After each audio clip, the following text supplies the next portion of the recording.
तो mental math class 9th के next part पर चलते हैं। मैं हूं हरी सर और आप सभी बच्चों का आपके अपने चैनल जिसका नाम है चलो कदम बढ़ाई पर स्वागत है। आइए करना शुरू करते हैं। नेक्स्ट क्वेश्चन बहुत ही इजी है और ये मैं आपको दिखाता हूं इधर इस तरीके से, ठीक है। ये देखो क्या कहता है क्वेश्चन, यहाँ पर देख लेते हैं। कहता है question, if the radius of the cylinder is double, यदि रेडियस को डबल कर दिया जाए and the height remain same, और हाइट वो सेम रहे, then what is the change in the volume, volume में क्या चेंज आएगा। बिल्कुल इजी है बच्चों। यहाँ पर मान लीजिए लेट यहाँ पर बच्चों let the radius of cylinder, ये मैंने लिख लिया इधर। मैं आपको एक्सप्लेन करने के लिए बता रहा हूँ। मान लीजिए 1 सेंटीमीटर है, ठीक है। तो वॉल्यूम क्या होगा देख लेते हैं। वॉल्यूम तो वॉल्यूम क्या होगा, फॉर्मूला तो आपको याद है, पाई आर स्क्वायर एच, यानी पाई और आर क्या है 1, तो 1 इंटू 1 और इंटू एच, ठीक है। ये हाइट तो सेम रखनी है तो h को h ही रख लेते हैं, कोई दिक्कत नहीं है। तो यहाँ पर आ गया बच्चों पाई h, और 1 को 1 से मल्टीप्लाई करेंगे 1 ही आएगा, तो 1 लिखने की जरूरत नहीं है। तो यहाँ पर ये बच्चों आ जाएगा, इसको हम यूनिट में लिख लेते हैं, या ये सेंटीमीटर मैंने माना है तो इसको सेंटीमीटर कर लेते हैं, सेंटीमीटर क्यूब, ठीक है। अब यहाँ पर लिख लेते हैं न्यू रेडियस। न्यू रेडियस इस तरीके से आप करके देख लीजिए, फिर जब आपकी प्रैक्टिस हो जाएगी तो आप माइंड में ही भी कर सकते हैं। तो न्यू रेडियस ऑफ सिलेंडर क्या है, यहाँ पर डबल है, 1 का डबल 2 होता है, तो 2 सेंटीमीटर मैंने ले लिया। और वॉल्यूम निकाल लेते हैं। तो वॉल्यूम क्या होगी, वॉल्यूम का फॉर्मूला तो आपको पता ही है, पाई आर स्क्वायर एच। तो पाई आर की जगह हम क्या रखेंगे, 2 इंटू 2 और एच, ठीक है। तो 2 2 जा 4, तो यहाँ पर आ जाएगा 4 पाई एच सेंटीमीटर क्यूब, ठीक है। अब हम देख रहे हैं यहाँ पर जो ओरिजिनल है, पहले वाला जो हमारा सिलेंडर है उसकी जो वॉल्यूम है पाई एच है, और न्यू वाले की क्या है, 4 पाई H centimetre cube.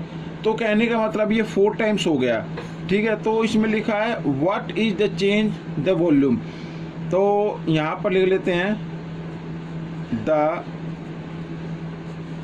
Volume will be 4 times. तो 4 टाइम्स हो जाएगा बच्चों वॉल्यूम जो होगा आपका। देखो यहाँ पे पाई एच, तो पाई एच के इक्वल आ गया, तो यहाँ पर तो 1 था ना, लिखने की जरूरत नहीं, तो 4 टाइम्स हो गया ये, ठीक है। तो ये क्वेश्चन आपका हो गया। अब हम करेंगे नेक्स्ट क्वेश्चन। देखो नेक्स्ट क्वेश्चन क्या कहता है, ये भी देख लेते हैं। If the radius of the base of right circular cylinder is half, अब यहाँ पर हाफ कर दी गई है, कीपिंग द सेम हाइट, जो हाइट है वो सेम है, देन फाइंड द रेशो। अब इसमें रेशो फाइंड आउट करना है बच्चों, बिल्कुल जैसे फर्स्ट क्वेश्चन किया है बिल्कुल वैसे ही होगा। फर्स्ट में जो रेडियस थी वो डबल थी, इसमें क्या हो गई, हाफ हो गई, ठीक है।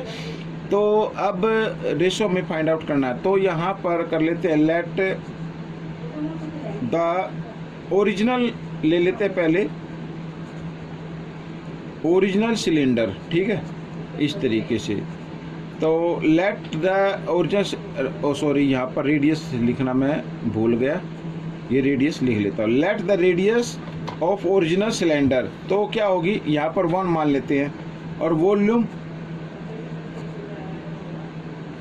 यहाँ पर गड़बड़ हो रही है, कोई बात नहीं बच्चों। वॉल्यूम, तो वॉल्यूम क्या होगा, pi r square h, pi r square h, यही होता है। अब 1 ले तो भी यही आएगा, ठीक है ना, 1 ले तो भी यही आएगा। तो 1 आर की जगह आप क्या लिख सकते हैं, पाई एच लिख सकते हैं, ठीक है। ये आपका वॉल्यूम आ गया, और इसमें भी हम सेंटीमीटर क्यूब लिख देंगे क्योंकि हमने लेट किया है, आपको एक्सप्लेन करने के लिए मैं बोल रहा हूँ, ठीक है। अब यहाँ पर तो न्यू रेडियस ऑफ सिलेंडर, या न्यू सिलेंडर भी आप लिख सकते हैं। तो न्यू रेडियस क्या है, हाफ हो गई है, यानी 1/2 सेंटीमीटर। हाफ तो यही होगी, पहले 1 थी अब हाफ हो गई। तो वॉल्यूम अब निकाल लेते हैं बच्चों। वॉल्यूम यहाँ पर वॉल्यूम क्या होगा, pi r square h. Pi r क्या हो गई, 1/2 यही होगा, आर स्क्वेयर तो यही होता है, और एच। ठीक है, अब ये सेंटीमीटर क्यूब, यानी कि 1 1 जा 1 1 और 2 2 जा 4 ये आ गया, और पाई एच आ गया। ठीक है, इस तरीके से।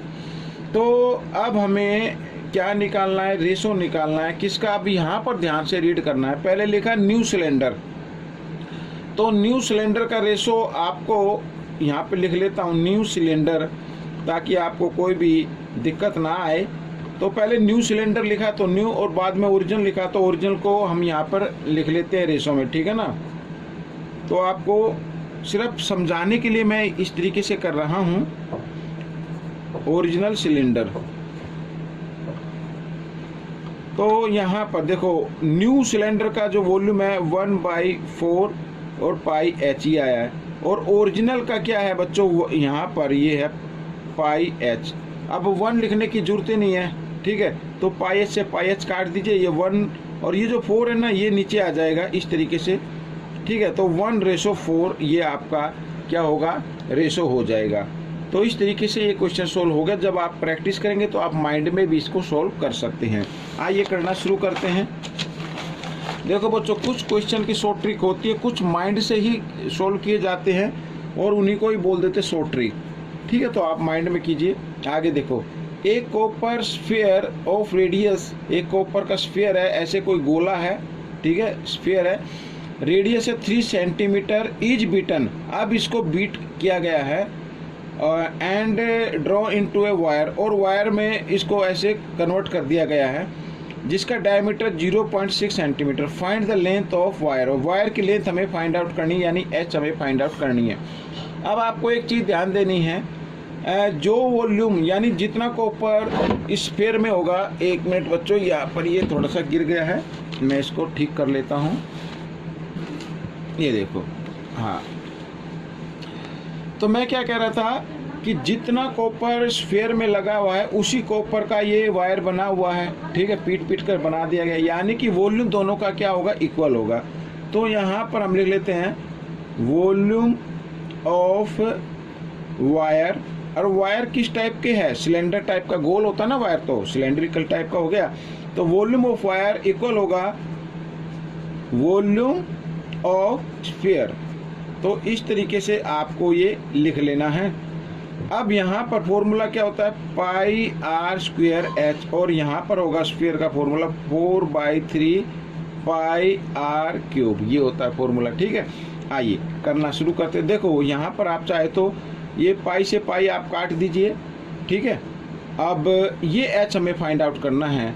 अब आर कितना है, ये वायर है, और डायमीटर देखो यहाँ पर दिया हुआ 0.6, तो यहाँ पर जो आर होगी वो डायमीटर का क्या होता है, हाफ होता है। जब हम इसको हाफ कर देंगे तो 0.3 आ जाएगा। ठीक है, तो यहाँ पर मैं लिख देता हूँ 0.3 इंटू 0.3 और इंटू एच। ठीक है, ये रेडियस लिख दी मैंने, और 4/3 और आर क्यूब, आर स्फीयर की रेडियस यहाँ पर 3 है, तो यहाँ पर लिख देते 3 इंटू 3 इंटू 3, इस तरीके से। 3 से 3 यहाँ पर कट गया, और 3 3 जा 9, यानी 0.9 हो गया। एच इक्वल टू 4 इंटू 3 3 जा 9, ये भी लिख लेते हैं। ठीक है, इस तरीके से। अब आपको करना क्या है, यहाँ पर एच आपको निकालना है, तो एच इधर ही रखें, और ये 9 है बच्चों, ओ सॉरी, यहाँ पर ये गड़बड़ हो गई है। देखो 3 3 जा 9 तो होता है, लेकिन 1 डिजिट के बाद डेसिमल इसमें है, 1 के बाद इसमें है, टोटल 2 डिजिट के बाद डेसिमल आएगा। तो यहाँ पर ये इस तरीके से मैं ये लिख लेता हूँ 0.09, इस तरीके से आएगा बच्चों। ठीक है, इसको इग्नोर कर दे, तो इस तरीके से आना है। तो अब ये h के साथ यहाँ पर, ये h के साथ किस फॉर्म में, गुना की फॉर्म में, मल्टीप्लाई की फॉर्म में, तो इधर आकर ये डिवाइड की फॉर्म में आ जाएगा इस तरीके से।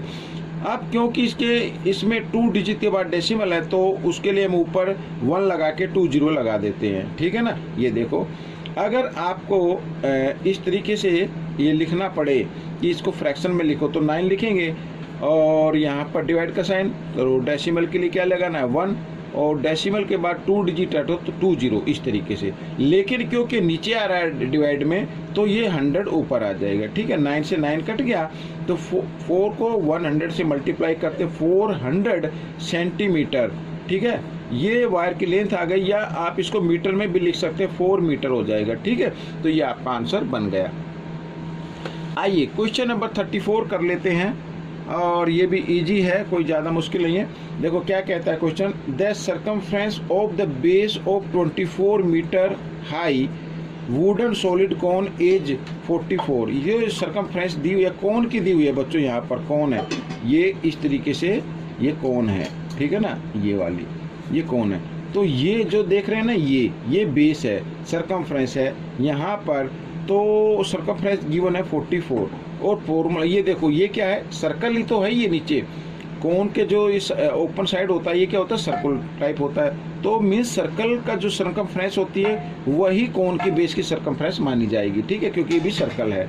तो फॉर्मूला हम क्या रखते हैं यहाँ पर, 2 पाई r, यही होता है फॉर्मूला।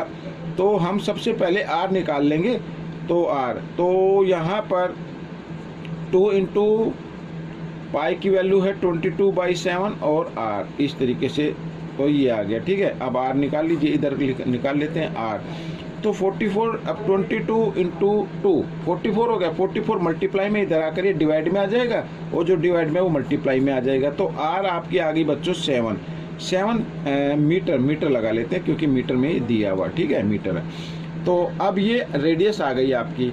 अब ये कौन है, यहाँ पर ये रेडियस है इसकी 7 मीटर, और हाइट इसमें दी हुई है बच्चों, हाई लिखा है ना, तो ये हाइट, ये वाली हाइट, ये वाली हाइट है इसमें 24। अब आपको निकालनी स्लैंट हाइट निकालनी, यानी ये निकालनी है। अब देखो, क्योंकि ये राइट सर्कुलर कोन है, कोन में अगर लिखा हुआ ना भी हो तो भी यहाँ पर ये बच्चों, ये देखो ये वाला, ये एक राइट एंगल ट्रायंगल बनता है, और राइट एंगल ट्रायंगल में हमें ये स्लैंट हाइट निकालनी है। तो मैं यहाँ पर लिख देता हूँ। तो स्लैंट हाइट निकालने का फॉर्मूला आपको मालूम होना चाहिए, जो हम हाइपोटेन्यूज निकालने का फॉर्मूला यूज करते हैं। यानी आप यहाँ पर स्क्वायर रूट का साइन लगाएं, और height square plus base square. Height है आपकी कितनी बच्चों, 24, तो 24 स्क्वायर प्लस बेस, यहाँ पे रेडियस का ये जो 7 आया है, ये इस तरीके से, ठीक है। तो अब देखो 24 का स्क्वायर होता है 576 प्लस 49, दोनों को ऐड किया तो बच्चों यहाँ पर आ गया 625, ठीक है। और 625 का परफेक्ट स्क्वायर रूट होता है 25, तो स्लैंट हाइट आ गई आपकी 25 मीटर, ठीक है। इस तरीके से क्वेश्चन सोल्व हो गया। आइए चलते हैं लास्ट क्वेश्चन पर। क्वेश्चन नंबर 35 कर लेते हैं, आपकी स्क्रीन पर है, और क्या कहता है क्वेश्चन, आइए देखते हैं। इम्पोर्टेंट क्वेश्चन है। If the diameter of the base of a closed right circular cylinder whose radius is r is equal to its height h, ठीक है बच्चों। अब मैं आपको बताता हूँ, एक फिगर बना लेता हूँ बच्चों में, तो थोड़ा आपको अच्छे से समझ में आ जाएगा। ये देखिए, या फिर मैं आपको अच्छे से समझा पाऊँगा, ठीक है। तो इस तरीके से मान लीजिए ये क्लोज्ड क्या है, एक सिलेंडर है, और यहाँ पर इस क्लोज सिलेंडर में क्या गिवन है कि जो डायमीटर है ना, ये डायमीटर जिसकी रेडियस क्या है, रेडियस तो ये हाफ होती है, जिसकी रेडियस क्या है r, ये डायमीटर जिस सिलेंडर की रेडियस r है, ये डायमीटर इसकी हाइट के इक्वल है, इसकी हाइट के क्या है, इक्वल है। अब डायमीटर क्या होता है बच्चों, रेडियस का डबल होता है, यानी 2 से मल्टीप्लाई कर दे तो ये रेडियस बन गई, ठीक है, इस तरीके से। अब ये क्या है, डायमीटर है। अब है डायमीटर आ गया आपके सामने। अब क्वेश्चन कहता है कि इसका डायमीटर की हाइट के इक्वल है, तो हाइट क्या हो जाएगी, 2r हो जाएगी बच्चों, ठीक है। आगे देखो इक्वल, हाँ h, जिसकी हाइट h है। Find its curved surface area, curved surface area find out करना है r के टर्म में, ठीक है, यानी r को r ही रखना है। अब देखो निकालना शुरू करते हैं। Curved surface area, area of cylinder, formula क्या होता है, 2 पाई r h, ठीक है, इस तरीके से। अब यहाँ पर 2 की जगह 2 लिखना है, पाई की जगह पाई लिखना है, आर की जगह आर, रेडियस तो आर ही है, एच है आपका 2r, तो ये ध्यान रखना है, ठीक है।